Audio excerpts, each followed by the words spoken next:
மாங்கல்ய பலம் தரும் நித்திய சுமங்கலி அம்மன். பொதுவா எல்லா மாரியம்மன் கோவில்லையும் திருவிழா போது மட்டும்தான் வேப்ப மரத்தாலான கம்பம் நட்டு அதை சிவபெருமானா பாவித்து திருக்கல்யாணம் நடத்தி திருவிழா நடத்துவாங்க. பண்டிகை முடிஞ்சதும் அந்த கம்பத்தை அகற்றி நீர்நிலையில விட்டுருவாங்க.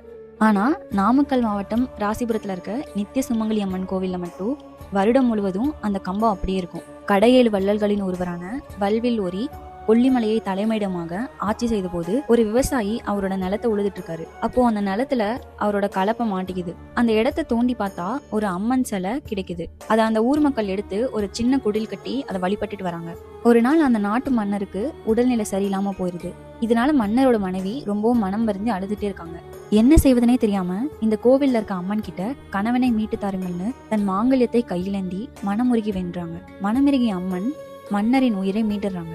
மன்னரின் மனைவியோட மாங்கல்யத்துக்கு வரம் அளித்தனால இந்த அம்மனுக்கு மாங்கல்ய பலம் தரும் நித்திய சுமங்கலி அம்மன்